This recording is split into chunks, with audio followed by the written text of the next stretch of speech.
دوای ئەوەی برای نەخشین ڕازی بوو خوشکەکەی شوو بکاتەوە بە ئامادەبوونی برای نەخشین و چەند ناسیاوێکمان نەخشینم لەسەر سونەتی خودا و پێغەمبەرمارە کرد و ئیتر ژیانێکی نوێمان دەست پێ کرد. یا ربی خوا مبارەک بکات. آمین آمین یا رب. ئینشاءالله خوا ژیانیان پڕ بەرەکەت دەکات پڕ خۆشی دەکات. ئینشاءالله.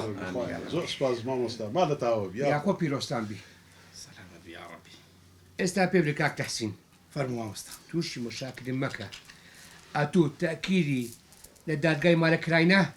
مامۆستا گیان ئەمن بە خۆم لەگەنیان چوومە محکەمەی وەنیە کاک مەجید زۆر ڕاز دەکات مامۆستا هەتا حاجی عەبدوڵای خۆشمان لەگەدا تەوا بسەلام. مادەم ئەوتان لەگەدا بوو هیچ جەمی چێشە هەندێک نەبی نا. یا خۆ پیرۆستان بی. یاخوا پیرۆزە مامۆ.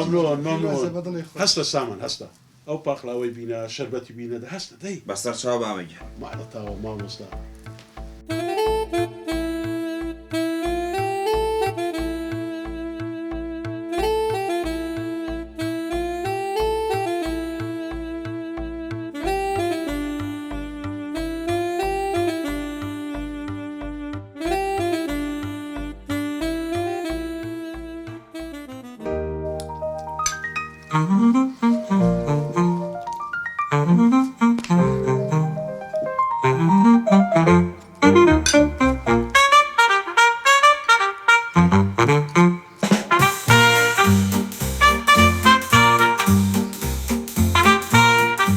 ئەی دەستەکانت خۆشبی نەخشی باوەڕ دەکەی 10 ساڵیش دەبی ئەم دۆڵمەچی وا خۆشم نەخواردیە نوشی جانت بێ بەنانی خۆباتێر بێ دەخۆم بزان سوبحانەڵڵا تەماشا ئەو نانەی ئێدە وەڵڵی بە حەسرەت بم ڕۆژێک نانەچی ئەو هەموو خوارد لە ماری خۆم دایم سەمونی 3 ڕۆژیان لە پێشم دادەنا ڕق نەدەیزانی دۆڵمەچی لێنێ نەدەیزانی برنجە چی لێنێ هەر لێگەڕێ ئەرێ مەجید دەبەستە باسی وان مەکە والله ڕاست دەکەی ئەوجە مەجید یالا هێشتا شیرینی دەستی منت نەخواردیە تو بەڕاستە سماشکیت کەس دەزانی ئەدی محەلەبیەکەم زۆر تایبەتە خەنیت دەکەم لەگەڵ محەلەبی ئەمە چەند حەزم لەم حەلەبیە ئەدی کاستەر ئەرێ وەڵڵا تۆ بزانت چیت بۆ لێدن بزانت چۆن خزمەتت ئای دەکەم خوایە زۆر شکر ئەوە دەبی ئەم چی شەشی باشم کردی ئەو ژنە خاتونەت بە نسیبی من کرد زۆر شکر خودای گەورە دەخۆم دەست بخۆم لەگە بەخۆم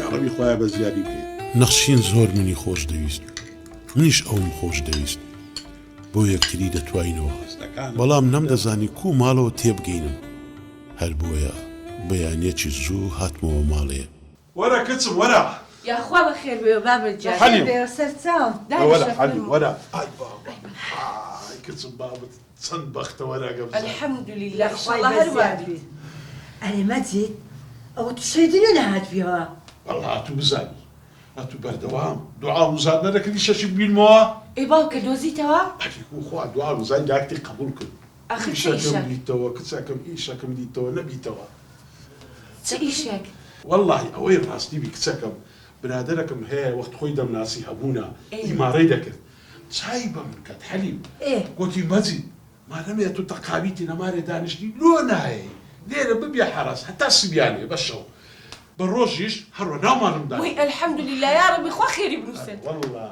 کوڕە مهم ئەتوو مرتاح بی لە پرتەوبۆڵی ماڵت نەجات بیت نەزانین چ پرتەوبۆڵەکتە کرد کچەکەم خۆزگە بابەت پێش 10 ساڵ پێش ئێستا ئەو ئیشەی بدیت بایەوە خۆزگە باوکە جان بەخوای دوعا وزات قبوڵە ئای خوایەوە چ دوعایەکت کرد بەخوای مەجید ئێستاش دوعاکەم خوایە ئەوەی بی ئیشە ئیشی بدێ چونکە بێ ئیشی گەلێک ناخۆشە ئامین یا ڕەبی ئامین خوددایە دوعا و نزای قبول بکە یا ڕەبی خوایە